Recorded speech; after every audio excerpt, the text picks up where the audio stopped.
오늘 설교 제목을 좀 영어로 적어봤습니다. A Time for New King. 해석은 각자 알아서 하시면 되겠습니다. 역사에는 과도기라는 것이 있습니다. 한 시대가 끝나고 새로운 시대가 시작되는 혼란의 시대를 과도기라고 합니다. 루터가 살았던 시대는 과도기였습니다. 사실 루터보다 그 전에 종교개혁을 외쳤던 사람들이 많이 있었거든요. 요한 위클리프라든지 얀 후스 같은 사람들이 이미 로마 카톨릭의 부패를 충분히 이야기하고 종교개혁을 외쳤습니다. 근데 이 사람들의 종교개혁은 성공하지 못했습니다. 로마 카톨릭 교회는 꿈쩍도 하지 않았습니다. 그런데 루터가 16세기에 나타나서 외치니까 세상이 완전히 뒤집혔습니다. 그래서 루터가 훌륭해서라기보다는 루터가 언제 태어났냐면 한 시대가 끝나고 한 시대가 새롭게 열리는 과도기에 살았기 때문입니다. 그러니까 루터가 없었어도 종교개혁은 피할 수 없는 필연적인 역사였다라고 말합니다.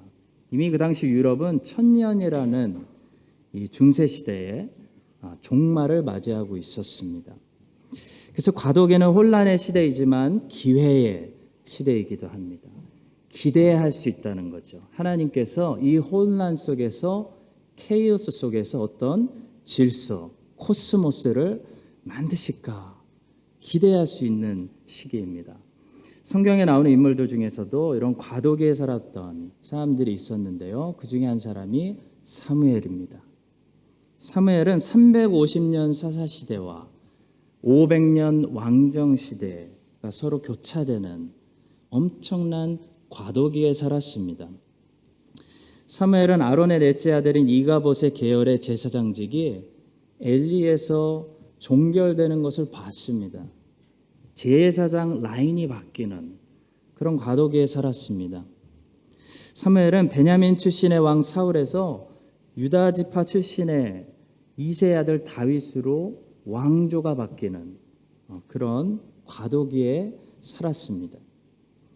사무엘은 이렇게 엄청난 혼란스러운 과도기에 살았기 때문에 사무엘의 캐릭터 자체가 복잡할 수밖에 없었습니다. 사무엘은 이스라엘의 마지막 사사이면서 제사장이면서 하나님의 말씀 전하는 선지자였습니다. 멀티플레이어를 할 수밖에 없었다는 거죠.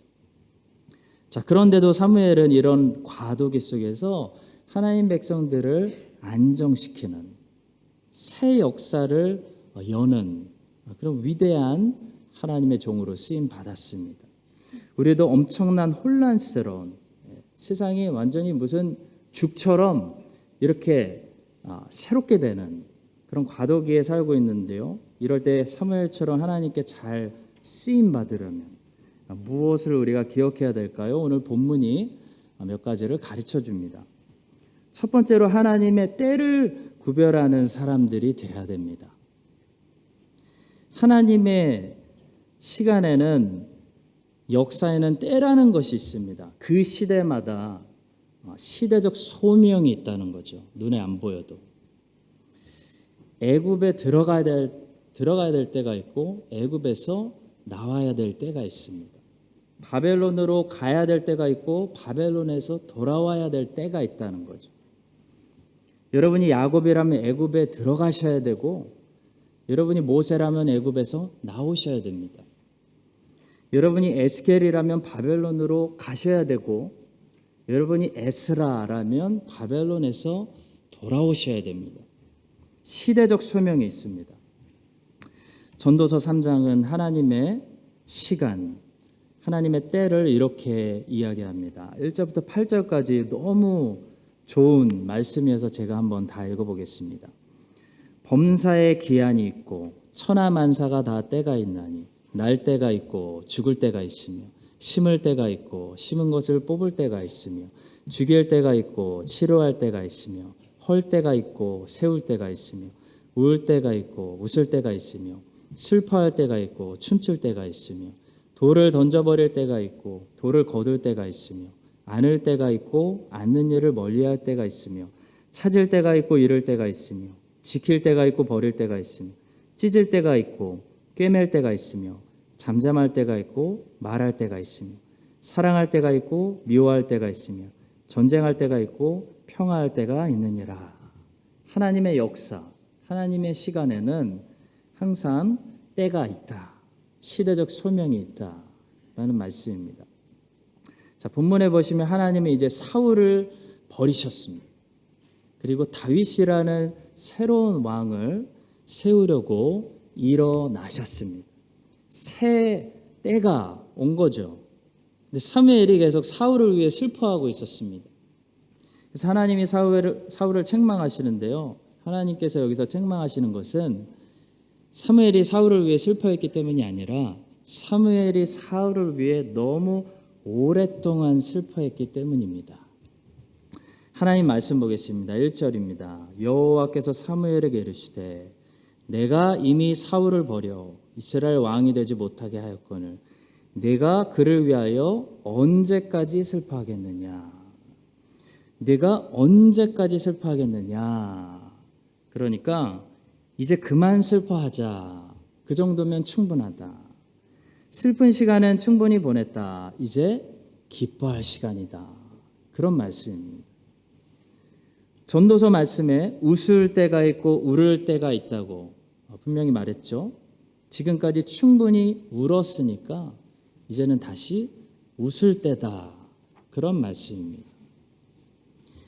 이 복음서에 보시면은 바리새인들이 월요일과 목요일 일주일에 2번 금식하고 자랑했기 때문에 금식 논쟁이 많이 등장합니다. 세례 요한의 제자들도 금식하고 있었습니다. 세례 요한의 제자들이 금식하고 있었을 때 주님께서는 그들의 금식 자체를 문제라고 지적하지 않으셨습니다. 주님은 그들이 금식할 때를 잘못 알았다라고 말씀하셨죠. 예수님의 말씀의 포인트는 금식하지 말라는 것이 아니라 금식이 나쁘다는 것이 아니라 지금은 금식할 때가 아니다라는 것이 포인트였습니다. 신랑이 함께 있을 때는 먹고 마시고 너희들은 지금 최대한 보고 듣고 마음에 새기고 나와 함께 있어야 될 때다. 그런 말이죠. 마찬가지로 선한 것들도 때를 잘못 선택하면 잘못된 것이 될 수 있습니다. 웃는 것은 좋은 것이죠. 저는 웃는 사람들이 너무나 좋습니다. 근데 장례식장에서 웃는 것은 나쁜 것입니다. 웃는 것 자체가 나쁜 것이 아니라 때가 중요한 거죠. 사무엘이 사울을 위해 슬퍼하는 것이 나쁜 것이 아니라 지금은 이제 사울을 위해 슬퍼해야 되는 때는 끝났다라는 말씀입니다. 이제는 그만 슬퍼하고 하나님께서 새롭게 하시는 역사, 새롭게 세우시는 왕을 기대하고 기뻐해야 된다. 그런 말씀입니다. 자, 사무엘은 하나님의 책망을 듣고 지금은 사울을 위해 슬퍼할 때가 아니라 이제 새로운 왕을 세워야 하는 때구나 라는 것을 깨달았습니다. 그래서 베들레헴으로 가죠. 그래서 다윗을 찾게 되고 다윗에게 기름을 부음으로 이스라엘의 새로운 왕으로 세웠습니다. 자, 그런 이야기가 이제 쭉 나오는데요. 여기서 우리는 하나님의 때에 대해서 또 한 가지 중요한 사실을 보게 됩니다. 바로 하나님의 때는 이미 시작되었다고 해서 그것이 곧바로 완성을 의미하는 것은 아니라는 것입니다. 우리는 이미와 아직 사이에서 무엇을 해야 되냐면, 무엇을 하게끔 요구를 받냐면 믿음을 가지고 인내하며 완성을 기다려야 할 때가 많다는 거죠. 자, 1절에서 하나님은 뭐라고 말씀하시죠? 분명히 사울을 내가 이미 버렸다라고 분명하게 말씀하십니다. 1절 말씀입니다. 여호와께서 사무엘에게 이르시되 내가 이미 사울을 버려 이스라엘 왕이 되지 못하게 했다라고 말씀하십니다. 자, 그리고 성경은 사무엘상 16장에서 분명히 다윗을 이스라엘의 새로운 왕으로 세웠습니다. 기름 부어 버렸습니다. 자, 그런데 성도 여러분, 이미 시작된 이 새 일이 완성되는 것은 사무엘상 16장이 아니라는 거죠. 이미 시작된 이 하나님의 새 역사가 완성될 때까지는 긴 시간을 인내로 기다려야 하는 것입니다. 사무엘도 기다려야 되고 다윗도 기다려야 되고 이스라엘 사람들도 기다려야 했다는 거죠. 하나님께서는 사무엘상 16장에서 이미 사울을 버리셨지만 사울은 사무엘상 31장에 가야 죽음을 맞이합니다. 다윗은 사무엘상 16장에서 이미 이스라엘의 왕으로 기름 부음 받았습니다. 그러나 다윗은 사무엘 하 2장에 가서야 헤브론에서 겨우 유다의 왕이 되고 사무엘 하 5장에 가야 드디어 이스라엘의 왕이 됩니다. 하나님이 이미 시작하신 것이 완성되기까지 사무엘 하 5장까지 가야 된다는 거죠. 우리의 구원도 마찬가지입니다. 우리가 구원을 이야기할 때 우리는 신학적으로 이미와 아직을 이야기합니다. 이미 구원받았지만 아직 구원이 완성된 것은 아니라는 거죠. 이미 칭의를 받았지만 아직 여러분과 제가 여전히 죄를 짓고 영화로운 단계로 완성되지 않았기 때문에 그 과정 속에 그 가운데서 우리가 뭘 해야 되죠? 반드시 성화의 단계를 거쳐야 된다는 것입니다.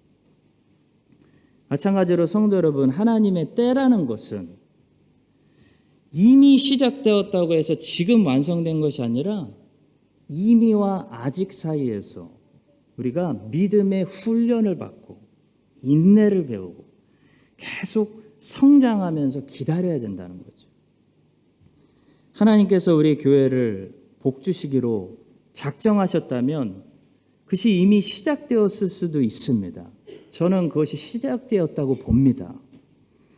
그러나 이미 시작되었어도 완성되지는 않았습니다. 완성되지 않았기 때문에 이미와 아직 사이에서 우리는 계속해서 자라나는 훈련받고 인내의 시간을 버티고 믿음과 순종으로 성화되는 과정을 겪게 된다는 거죠. 창세기 8장에 보시면 노아가 이제 홍수 심판이 끝나고 하나님께서 기쁨의 샘과 하늘의 창문들을 분명히 닫으셨습니다. 비가 멈춘 거죠. 자, 중요한 것은 홍수 심판이 끝나고 비가 멈췄다고 해서 온 지면에 가득한 물이 한 방에 사라진 것이 아니라는 것입니다. 창세기 8장은 어떤 장이냐면 기다리는 장입니다. 물이 점점 줄어들었다는 사실을 계속 반복해서 보여주고 노아는 기다리면서 확인합니다. 3절의 말씀입니다. 물이 땅에서 물러가고 점점 물러가서 150일 후에 줄어들고 5절입니다. 물이 점점 줄어들어 열째 달 곧 그달 초하루날에 산들의 봉우리가 보였더라. 그리고 노아가 방주 안에서 창세기 8장에서 무엇을 하는지 노아가 하는 일 한 가지를 보여주는데요. 바로 인내를 가지고 기다리는 일입니다. 노아는 물이 얼마나 줄어들었는지를 알기 위해 까마귀를 내놓았는데 까마귀가 돌아오지 않죠. 그래서 이번에는 비둘기를 내놓았는데 비둘기가 온 지면에 물이 있으므로 다시 돌아왔습니다. 그때 노아는 비둘기를 방주 안으로 다시 받아들입니다. 그리고 이렇게 합니다. 노아가 무엇을 했을까요? 10절의 말씀. 또 7일을 기다려 다시 비둘기를 방주에서 내놓음. 노아가 한 일은 기다린 일입니다. 그랬더니 이번에는 비둘기가 입에 감람나무 새 잎사귀를 물고 돌아왔죠. 그래서 물이 줄어들고 있다라는 사실을 노아가 알았습니다. 그리고 노아가 뭐 했을까요? 12절 말씀입니다. 노아가 중요한 일을 합니다. 또 7일을 기다려 비둘기를 내놓음에 다시는 그에게로 돌아오지 아니하였더라. 성도 여러분, 기쁨의 샘과 하늘의 창문이 이미 닫히고 하늘에서 비가 그쳤는데요. 훨씬 오래전에 이미 일어난 일입니다. 새 역사가 일어난 거죠. 시작된 거죠. 근데 노아의 방주가 마른 땅에 도착해서 노아가 방주 뚜껑 열고 나오게 되기까지는 인내해야 되고 하나님을 신뢰해야 되고 기다려야 하는 시간이 있었다는 것입니다. 히브리서 6장을 보시면 아브라함이 하나님께 약속받은 것을 어떤 방법으로 결국 성취되게 되었는지, 완성을 보게 되었는지 이렇게 말씀하고 있습니다. 이르시되 내가 반드시 너에게 복주고 복주며 너를 번성하게 하고 번성하게 하리라 하셨더니 그가 이같이 오래 참아 약속을 받았느니라. 하나님께서 우리에게 약속하시고 허락하신 것이 이미 시작된 축복이 우리에게 완성이 되고 열매가 맺어지고 성취를 보려면요, 그 과정 속에서 반드시 여러분과 제가 믿음을 가지고 멈추지 않는 순종과 끈질긴 인내가 필요하다는 것입니다. 하나님이 아브라함에게 일방적으로 선포하실 은혜의 언약은 아브라함의 오래 참는 그 인내와 믿음으로 완성되었습니다.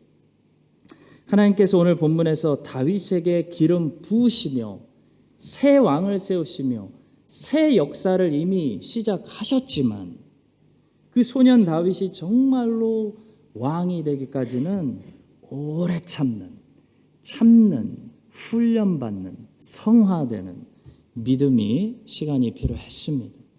여러분과 제가 이 사실을 기억하고요, 우리에게 하나님이 이미 허락하신 것들, 하나님의 새 역사가 우리 안에서 열매 맺어지고 완성되어지고 그 성취를 보기까지 여러분과 제가 노아처럼 다윗처럼 아브라함처럼 계속 이번 한 주도 하나님을 신뢰하고 인내하고 하나님 말씀에 순종하는, 그래서 크던 작던 크고 작은 완성들을 보게 되는 여러분과 저의 삶이 될 수 있기를 예수님의 이름으로 간절히 축원합니다. 자, 두 번째입니다. 오늘과 같은 이런 과도기에서 하나님께서 찾으시는 것은 우리의 믿음입니다. 믿음. 본문에서 사무엘은 하나님의 뜻을 다 알지는 못했지만 하나님 말씀을 신뢰하는 그런 믿음을 가진 사람이었기 때문에 하나님께 쓰임 받았습니다. 자, 본문에서 사무엘의 믿음을 볼 수 있는 중요한 구절이 있습니다. 4절에 있습니다. 사무엘이 여호와의 말씀대로 행하여. 이것이 믿음입니다. 다 알지 못해도, 이 혼란스러운 과도기에 이해하지 못해도 그래도 하나님 말씀이 맞겠지, 하나님의 계획이 있겠지 라고 하나님을 신뢰하며 날마다 말씀대로 순종하는 것이 믿음입니다. 하나님은 이런 믿음의 사람들을 언제나 사용하십니다. 사무엘이 하나님의 계획을 다 깨달아서 쓰임받은 것이 아닙니다. 사무엘도 누구에게 기름 부어야 되는지 몰라서 헛갈렸습니다. 사무엘이 쓰임받은 것은 하나님 말씀을, 이해하지 못해도 하나님 말씀을 믿고 순종하는 사람이었기 때문에, 움직일 수 있는 사람이었기 때문에, 종이었기 때문에 쓰임받았다는 거죠. 성도 여러분, 하나님은 우리에게 모든 깨달음을 주시지 않습니다. 나의 생각은 너희 생각보다 높다 라고 말씀하시죠. 하나님은 우리가 신뢰하고 붙들 수 있는 말씀을 주시고 그 말씀대로만 우리가 따라가면 쓰임받는 인생이 되는 것입니다. 복음서에 보니까요, 예수님께서 기적을 베푸시고 불가능을 가능으로 바꾸시고 슬픔을 춤으로 바꾸신 이야기들이 많이 나오죠. 근데 거기서 항상 사용하시는 재료가 있고 복음서가 거기서 주목하는 것이 한 가지가 있는데 바로 믿음입니다. 주님께서 오늘도 우리 삶에 찾아오셔서 우리의 고민과 염려와 근심을 춤으로 바꾸시고 찬송으로 바꾸기 원하시는데요, 우리가 꼭 드려야 할 것이 뭐냐면 믿음입니다. 믿음이 있어야 된다는 거죠. 그래서 기적이 일어나는 장소마다 예수님은 자꾸 믿음을 찾으십니다. 그리고 믿음을 보시고 다른 것이 아니라 무엇을 칭찬해 주시냐면 다른 건 칭찬 안 해주세요. 믿음을 칭찬해 주시고 인정해 주십니다. 누가복음 5장에서는 중풍병자를 침상에 메고 나온 친구들의 믿음에 주목하시죠. 예수께서 그들의 믿음을 보시고 이르시되 이 사람아 내 죄사함을 받았느니라. 예수님은 지붕까지 뜯어내는 그들의 열정을 보시지 않았습니다. 예수님은 친구를 이만큼 사랑하는 그들의 우정에 감동하신 것도 아닙니다. 예수님은 오늘 저 나사렛 예수 앞에 내려놓기만 하면 내 친구 산다라는 믿음을 가지고 있는 그 믿음 보시고 감동하신 거죠. 누가복음 7장에서는 백부장의 믿음을 칭찬하시고 그의 종이 멀리서도 그냥 낫게 하셨습니다. 예수께서 들으시고 그를 놀랍게 여겨 돌이키사 따르는 무리에게 이르시되 내가 너에게 이르노니 이스라엘 중에서도 이만한 믿음은 만나보지 못했노라. 야, 이 로마 백부장이 얼마나 겸손한지 봐라 라고 하시지 않았습니까? 믿고 있다. 이 믿음을 봐라 라고 하신 거죠. 그랬더니 기적이 일어납니다. 보내었던 사람들이 집으로 돌아가 보면 종이 이미 나아 있었다. 마태복음 15장에서는 가나안 여자의 믿음을 칭찬하시고 그녀의 딸이 낫게 하셨습니다. 예수께서 대답하여 이르시되 여자여 내 믿음이 크도다. 내 소원대로 되리라 하시니 그때로부터 그의 딸이 나으니라. 예수님이 가나안 여자의 겸손, 자기를 개 취급해도 좋습니다 라고 낮추는 겸손을 칭찬하신 게 아닙니다. 여자의 믿음, 예수 그리스도가 지금 하나님이 여기에 오셨기 때문에 부스럭이라도 나는 먹으면 내 딸 난다라는 그 믿음, 그 믿음을 보고 낫게 해주신 거죠. 복음서에서 이런 기적이 일어난 장소마다 항상 거기에 있는 것이 두 가지가 있는데 하나는 거기 예수님이 계시고 또 하나는 거기 그분을 신뢰하는 믿음이 있습니다. 예수님을 신뢰하는 믿음이 있다는 것은 뭐죠? 예수님 말씀대로 이해하지 못해도 순종하는 것, 행하는 것을 말하죠. 가나의 혼인잔치에서 사람들은 예수님께 포도주가 부족하다고 말씀드렸는데 예수님은 종들에게 물을 채우라고 하셨습니다. 이해가 안 가는 거죠. 이해가 안 가는 말씀입니다. 물을 채우라니요. 그렇지만 종들은 믿음이 있었기 때문에 이해가 안 가도 예수님의 말씀이기 때문에 예수님 말씀대로 물을 채웠습니다. 자, 그랬더니 어떻게 됐죠? 물이 포도주가 되는 기적이 일어났습니다. 기도가 응답받았습니다. 부족함이 채워졌습니다. 절망이 그때부터 기쁨으로 바뀌었고 슬픔이 변하여 춤과 노래가 되었습니다. 끝내주는 웨딩잔치가 된 겁니다. 자, 본문의 사무엘도 마찬가지입니다. 지금 이스라엘의 왕이 하나님께 버림을 당했습니다. 나라가 국가가 망한 겁니다. 그래서 나라를 위해 왕을 위해 울고 좌절하고 있는 사무엘은 하나님이 이 상황을 어떻게 역전하실지 모르고 있죠. 근데 하나님께서 사무엘에게 말씀을 주시는 거예요. 이해가 안 가는 말씀. 베들레헴으로 가라. 사무엘은 어떤 사람이죠? 하나님의 말씀을 신뢰하는 사람. 그래서 베들레헴으로 갑니다. 사무엘이 여호와의 말씀대로 행하여. 여러분, 이게 순종이고 이게 믿음이라는 거죠. 지금 이스라엘의 왕이 타락해서 하나님께 버림을 받고 나라가 망하게 생겼는데 베들레헴으로 가라니요. 근데 가는 거예요. 하나님의 크신 계획 우리가 다 보지 못해도 하나님의 말씀이라면 일단 순종하는 하나님의 사람. 사무엘이 거기 있었기 때문에 이스라엘은 초대 왕이 하나님께 버림받게 되는 이런 최악의 상황 속에서도 이스라엘의 역사 속에 최고의 왕을 발견하고 기름 붓게 되는 그런 역전의 반전의 역사를 볼 수가 있었습니다. 기적이 일어난 거죠. 물이 포도주로 바뀐 겁니다.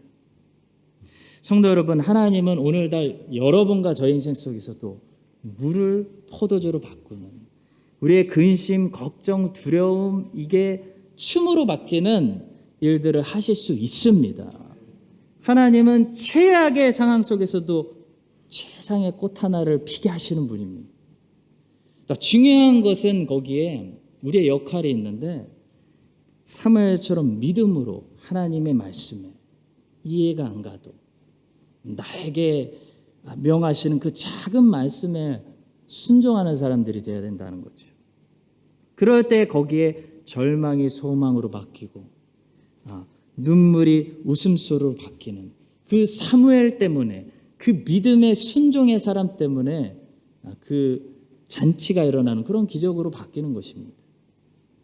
여러분과 제가 이 시대에 이 슬픔 많고 어둡다고 하고 소망 없다고 하는 이 시대에 사무엘과 같이 믿음과 순종의 사람들이 되어서 우리가 다 알지 못해도요, 매일 나의 위치에서 하나님 말씀대로 순종하고 살아갈 때 우리 같은 사람들을 통해서 이 땅의 절망을 하나님께서 소망으로 바꾸시고 물을 포도주로 바꾸시는 그런 역전의 하나님의 역사가 뉴질랜드 곳곳 가득히 일어나게 되기를 예수 그리스도의 이름으로 간절히 축원합니다. 자, 마지막 세 번째로, 이 과도기 가운데 그런 하나님의 반전의 역사를 기대하려면 반드시 우리는 성결해야 됩니다. 성결을 준비해야 됩니다. 우리가 해야 될 것이 있습니다. 사울의 실패에서 갑작스런 다윗의 출현, 거의 기적에 가까운 반전의 역사죠. 마찬가지로 코로나, 전쟁, 물가, 여러 가지 어려움들 속에서도 전능하시고 자비로우신 하나님의 반전의 역사는 일어날 수 있습니다. 그런데요, 하나님의 역사를 기대하려면 우리가 먼저 준비해야 될 것이 있어요. 바로 우리 자신을 이런 시대일수록 하나님 앞에서 성결하게 하는 것입니다. 사무엘은 이제 반전의 역사를 코앞에 두고 있었습니다. 얼마 전까지 사울 때문에 매일 울고 있었던 사무엘이 조금만 있으면요, 이제 이스라엘에서 가장 위대한 왕 다윗을 만나게 되는 역사적인 순간입니다. 근데 사무엘이 다윗을 만나기 직전에 하는 일이 있습니다. 바로 하나님 앞에서 이세 아들들을 성결하게 하고 먼저 하나님께 합당한 제사를 드리자라고 말했다는 거죠. 본문 5절의 말씀입니다. 이르되 평강을 위함이니라. 내가 여호와께 제사로 왔으니 스스로 성결하게 하고 와서 나와 함께 제사하자 하고 이새와 그의 아들들을 성결하게 하고 제사에 청하니라. 그날 베들레헴에서는 두 가지 이벤트가 있었던 겁니다. 새로운 왕에게 기름 붓는 이벤트가 있었고, 그것만 있었던 것이 아닙니다. 사람들 그것만 기억하는데요, 그날 그것보다 더 중요한 첫 번째 이벤트가 뭐였냐면 예배 드리는 것이었습니다. 너무 흔하기 때문에, 매주 드리기 때문에 우리에게 너무나 익숙하지만, 이스라엘에게 새로운 왕을 세워서 기름 붓는 것보다 더 중요한 거, 앞서야 되는 거 뭡니까? 우리를 성결하게 하고 하나님께 예배 드리는 겁니다.